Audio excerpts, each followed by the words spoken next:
Assalamualaikum warahmatullahi wabarakatuh. Kami dari kelompok 2 mata kuliah Hukum Pemerintah Daerah yang beranggotakan saya sendiri Arsya Azura, kemudian ada saudara Muhammad Arifal, Siti Maulani, Muhammad Syoleh, Ira Kusumaningsih, dan juga Geral Rizky Pauzi. Di sini kami akan membahas mengenai konsep desentralisasi, otonomi, dan juga daerah otonom. Baiklah, kita akan berbicara tentang konsep desentralisasi secara umum. Nah, desentralisasi itu merupakan kebalikan atau antonim dari kata sentralisasi yang bermakna pusat. Nah, desentralisasi ini merupakan frasa yang berasal dari bahasa Latin, yang mana frasa de itu bermakna lepas dan sentralisasi bermakna pusat. Artinya, desentralisasi adalah melepaskan diri dari pusat.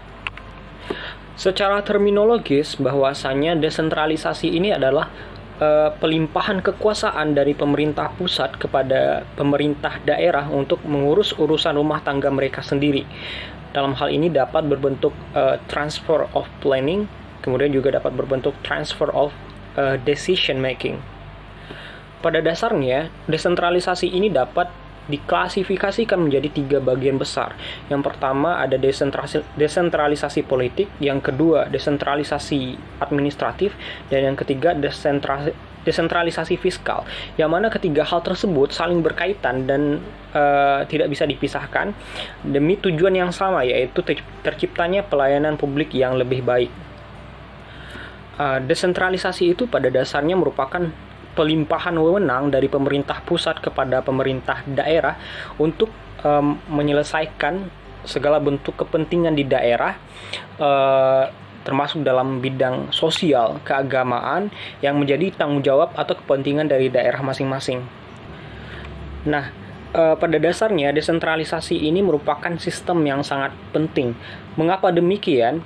Karena dengan adanya desentralisasi maka dapat memotong jalur birokrasi yang rumit, karena di setiap daerah itu tentu kepentingannya berbeda-beda. Maka ketika suatu sistem pemerintahan yang hanya terpusat semata tanpa adanya pembagian atau pembagian kekuasaan kepada pemerintahan daerah, maka tentu birokrasi atau jalur pemerintahannya akan sangat sulit. Maka dengan adanya desentralisasi, hal tersebut dapat memotong jalur birokrasi yang sulit tadi. Ketika pemerintahan suatu negara itu bersifat sentralistik, tentu akan mengakibatkan konsentrasi kekuasaan, kewenangan, dan sumber daya itu terpusat pada satu titik semata, yaitu ibu kota. Dan dengan demikian, kepentingan-kepentingan yang heterogen di berbagai wilayah akan sangat sulit untuk terkoordinir.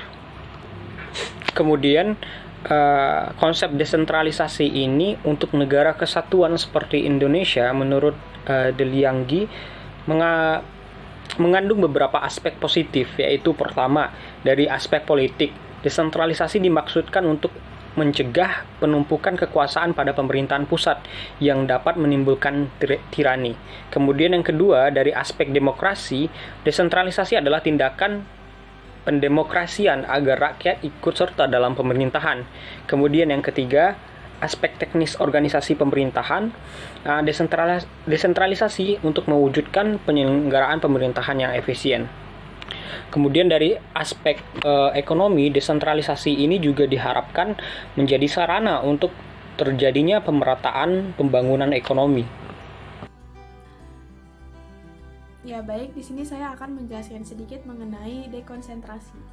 Berdasarkan pasal 1 angka 9 Undang-Undang Nomor 23 Tahun 2014, pengertian dari dekonsentrasi adalah pelimpahan sebagian urusan pemerintahan yang menjadi kewenangan pemerintah pusat kepada gubernur sebagai wakil pemerintah pusat, kepada instansi vertikal di wilayah tertentu, dan atau kepada gubernur dan bupati atau wali kota sebagai penanggung jawab urusan pemerintahan umum. Kemudian terdapat beberapa pengertian menurut para ahli. Yang pertama, menurut Harry Maddick, mendefinisikan dekonsentrasi sebagai pendelegasian kewenangan sebagai fungsi-fungsi khusus dari pemerintah pusat terhadap staf yang ada di bawahnya, Sedangkan Parson mendefinisikan dekonsentrasi sebagai pembagian kekuasaan antara anggota-anggota dari kelompok yang sama di dalam suatu negara. Dekonsentrasi ini merupakan salah satu jenis desentralisasi, sehingga dekonsentrasi sudah pasti desentralisasi, tetapi desentralisasi tidak selalu berarti dekonsentrasi. Selanjutnya, Bagirmanan menyatakan bahwa dekonsentrasi adalah mekanisme untuk menyelenggarakan urusan pusat di daerah dalam pengaturan dan penyelenggaraan atas dekonsentrasi serta yang berkaitan dengan pembentukan daerah administrasi atau wilayah administrasi harus diperhatikan beberapa hal, antara lain yang pertama yaitu kehadiran wilayah pemerintahan administratif. Jangan sampai menggeser satuan pemerintahan otonom yang merupakan salah satu sendi sistem ketatanegaraan menurut UUD 1945. Yang kedua, kehadiran wilayah pemerintahan administratif jangan sampai menimbulkan dualisme penyelenggaraan pemerintahan tingkat daerah. Yang ketiga yaitu kehadiran wilayah pemerintah administratif jangan sampai menimbulkan kesimpangsiuran wewenang, tugas, dan tanggung jawab dengan satuan pemerintahan otonom yang akan mempengaruhi fungsi pelayanan. Secara politis, dekonsentrasi ini dapat mengurangi keluhan-keluhan dan protes dari daerah-daerah terhadap kebijakan pemerintah pusat. Assalamualaikum warahmatullahi wabarakatuh. Perkenalkan, nama saya Iwan Kusumasi. Di sini saya akan menjelaskan mengenai pengertian otonomi daerah. Otonomi daerah itu merupakan hak, wewenang, serta kewajiban daerah untuk mengatur serta mengurus ekonomi rumah tangganya itu secara sendiri sesuai dengan peraturan perundang-undangan nomor 22 tahun 1999. Hal ini tampak bahwa daerah itu diberi hak otonom oleh pemerintah pusat untuk mengatur serta mengurus kepentingan itu secara sendiri. Hal ini hak dan wewenang yang diberikan itu untuk mengelola kekayaan serta ekonomi rumah tangganya itu secara sendiri. Implementasi otonomi daerah itu sekarang sudah memasuki pada era baru setelah pemerintah dan DPR itu sepakat dalam mengesahkan Undang-Undang Nomor 32 Tahun 2004 tentang Pemerintahan Daerah dan Undang-Undang Nomor 33 Tahun 2004 tentang Perimbangan Keuangan serta pemerintah pusat dan daerah. Dengan adanya perimbangan tugas, dengan adanya perimbangan itu memiliki tugas, fungsi, dan peran antar pemerintah pusat dan pemerintah daerah tersebut yang akan menyebabkan masing-masing daerah itu harus memiliki penghasilan yang cukup. Daerah yang harus memiliki sumber pembiayaan yang memadai untuk memikul tanggung jawab tersebut dalam penyelenggaraan pemerintahan daerah. Pemberian otonomi daerah ini pada dasarnya itu merupakan upaya pemberdayaan daerah dalam rangka mengelola pembangunan di daerahnya. Kreativitas, inovasi, dan kemandirian yang diharapkan akan dimiliki oleh setiap daerah sehingga dapat mengurangi tingkat ketergantungan pada pemerintahan pusat. Dan yang lebih penting itu adalah bahwa dengan adanya otonomi daerah ini, kualitas pelayanan yang dilakukan oleh pemerintah itu kepada masyarakat itu akan meningkat, baik pelayanan yang bersifat langsung yang diberikan kepada masyarakat maupun pelayanan yang tidak langsung diberikan seperti pembuatan fasilitas umum dan pembuatan fasilitas sosial serta yang lainnya.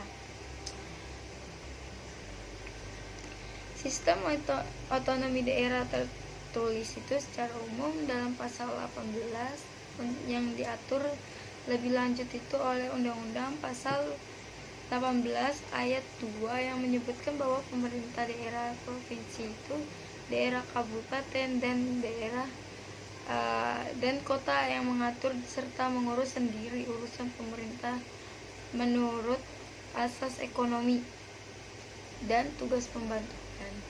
Selanjutnya ada pada ayat 5 yang tertulis itu bahwa pemerintahan daerah menjelaskan ekonomi seluas-luasnya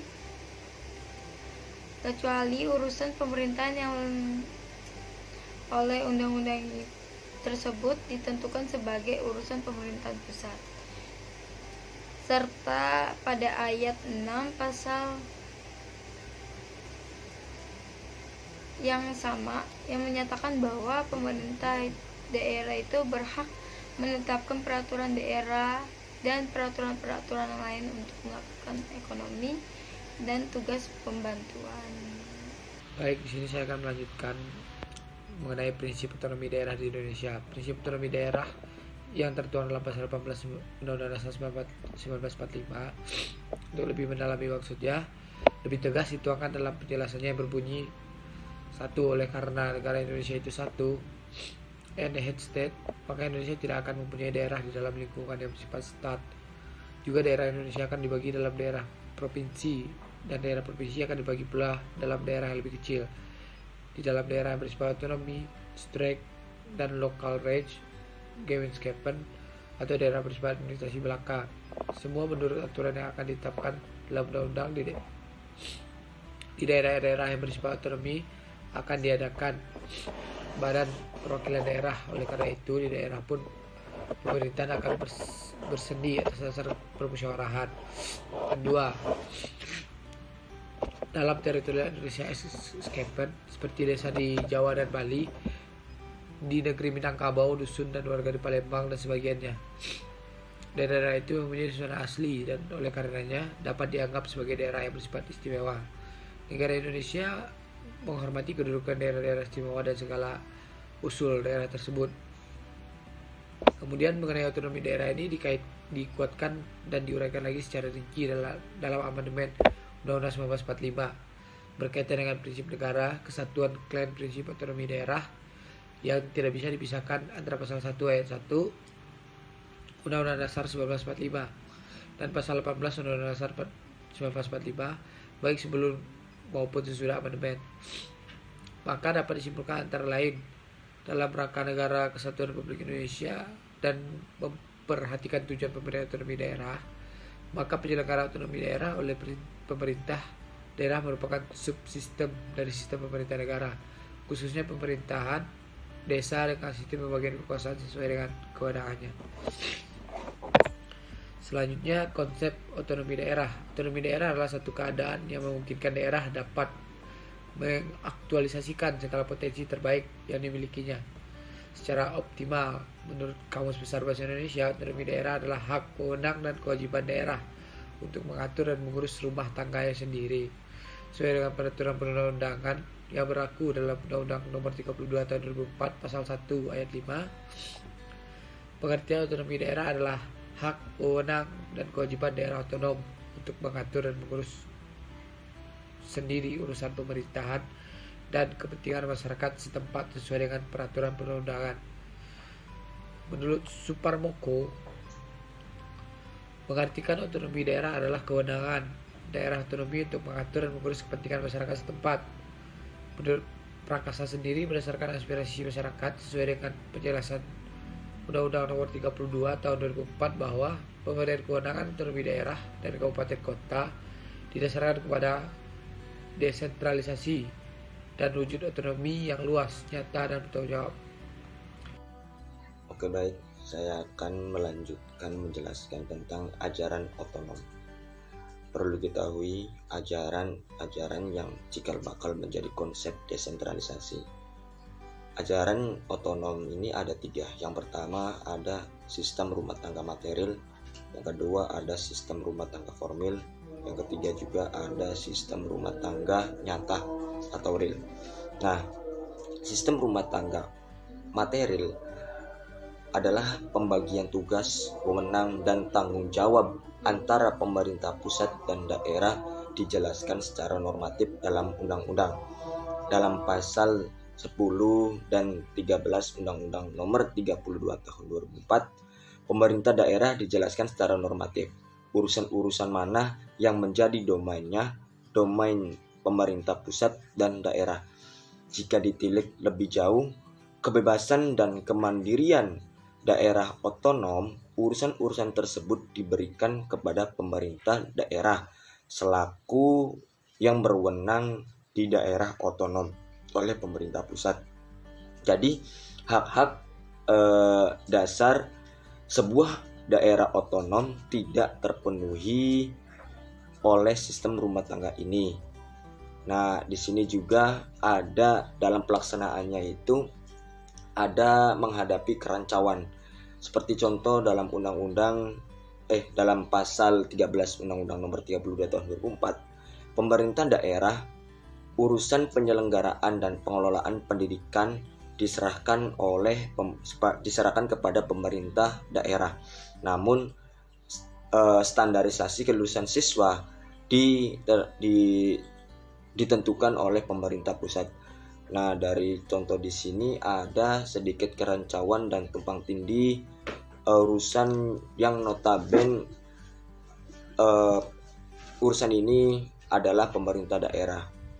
Nah, dari contoh tadi sangat tidak menghargai konsensus yang telah disepakati. Yang kedua ada sistem rumah tangga formil. Sistem rumah tangga formil adalah pembagian tugas, wewenang, dan tanggung jawab antara pemerintah pusat dan daerah tidak dijelaskan secara rinci.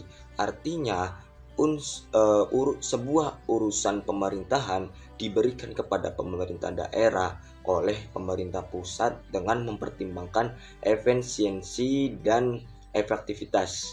Dalam sistem ini mempunyai landasan pemikiran bahwa tidak ada perbedaan urusan secara prinsipnya antara pemerintah pusat dan pemerintah daerah. Sistem ini lebih baik daripada sistem rumah tangga materi karena unsur-unsur pemberian hak kemandirian dan kebebasan daerah otonom dalam mengurus rumah tangga sendiri. Seperti contoh, pelaksanaan ritual Bali Mukasai di Kabupaten Palawanan. Baik, yang ketiga yaitu sistem rumah tangga real. Sistem rumah tangga real atau nyata adalah pembagian tugas, wewenang, dan tanggung jawab antara pemerintah pusat dan daerah yang mengambil jalan tengah antara sistem rumah tangga real dengan sistem rumah tangga material dengan sistem rumah tangga formil. Di sini sistem rumah tangga ini mengkombinasi dua sistem dalam konsepnya. Akan tetapi pada intinya sistem rumah tangga real atau nyata ini tergantung dengan kondisi dan keadaan daerah tersebut.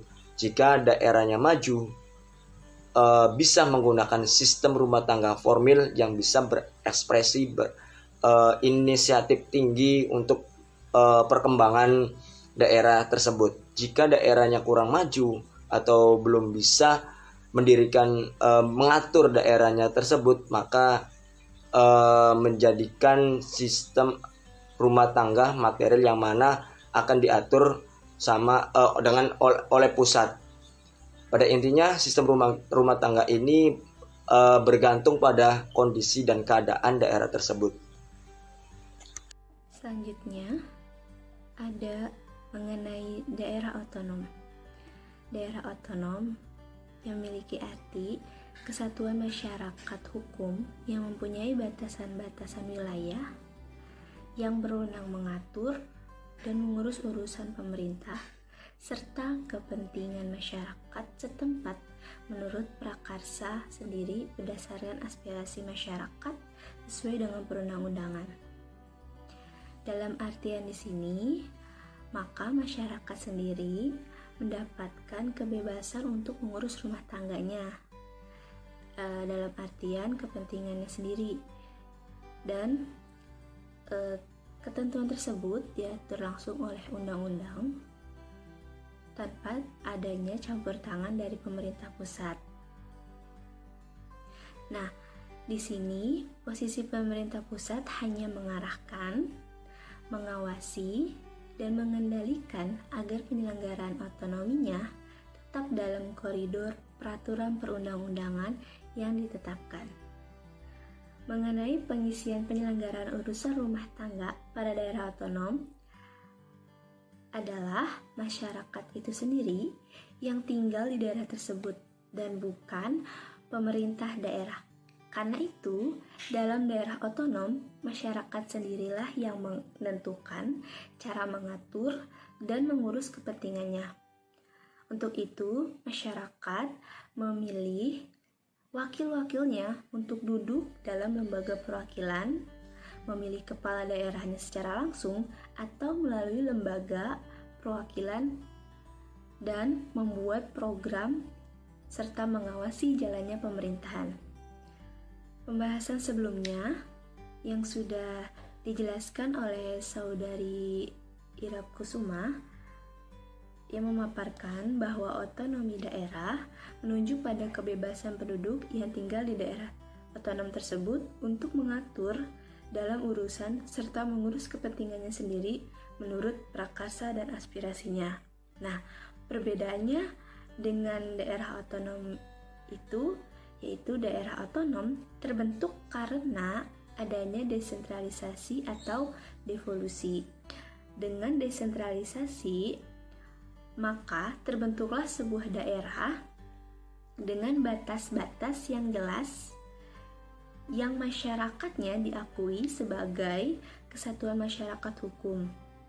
Karena itu, daerah ini dapat melakukan tindakan hukum seperti memiliki harta benda, membeli atau menjual, menyewa barang, atau melakukan perjanjian dengan pihak lain, atau menuntut.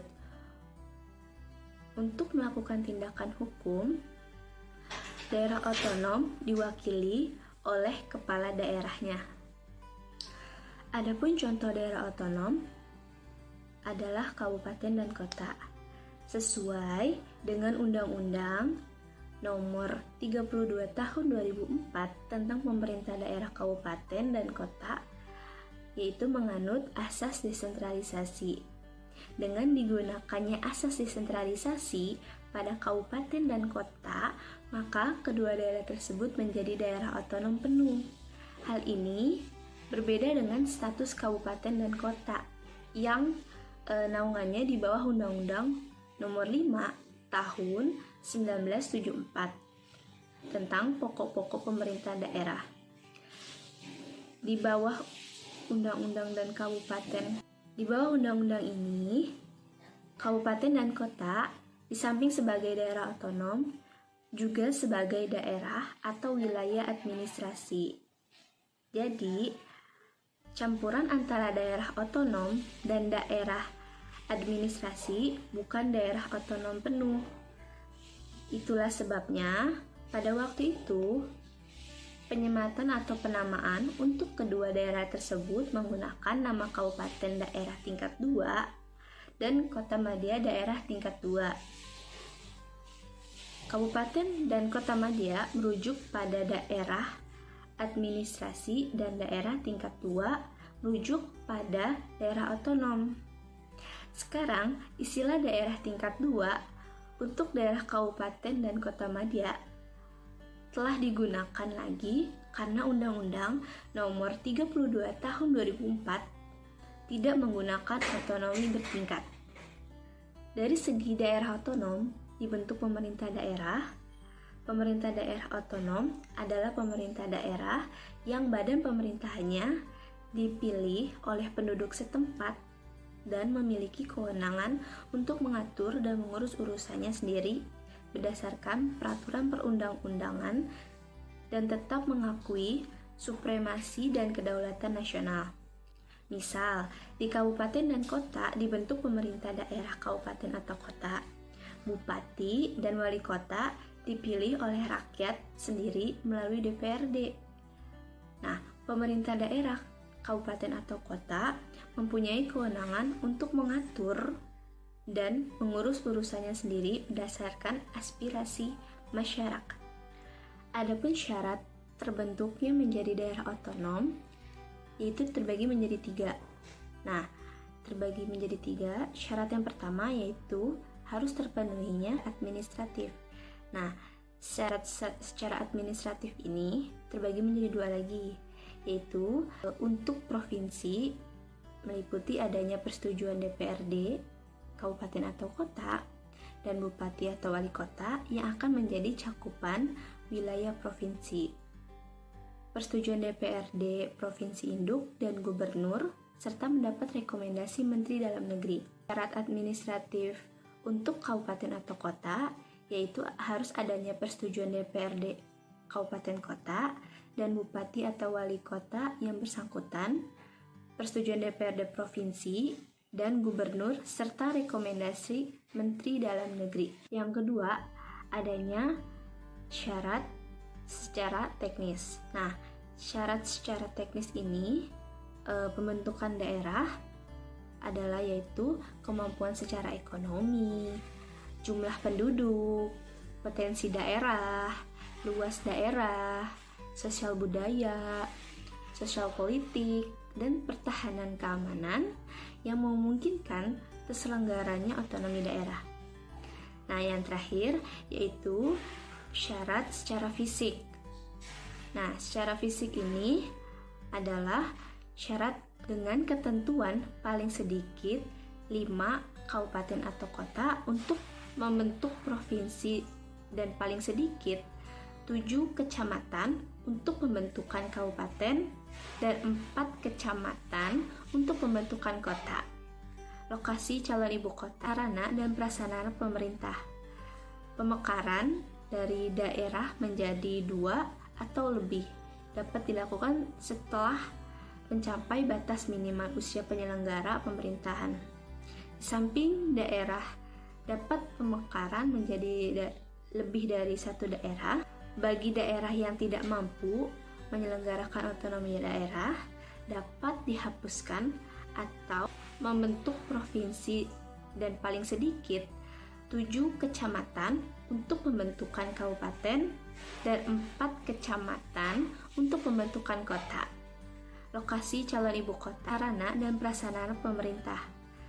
Pemekaran dari daerah menjadi 2 atau lebih dapat dilakukan setelah mencapai batas minimal usia penyelenggara pemerintahan. Di samping daerah dapat pemekaran menjadi lebih dari 1 daerah. Bagi daerah yang tidak mampu menyelenggarakan otonomi daerah, dapat dihapuskan atau digabung dengan daerah lain yang sekiranya mampu dalam segi syarat secara teknis. Sekian dari kelompok kami. Wassalamualaikum warahmatullahi wabarakatuh.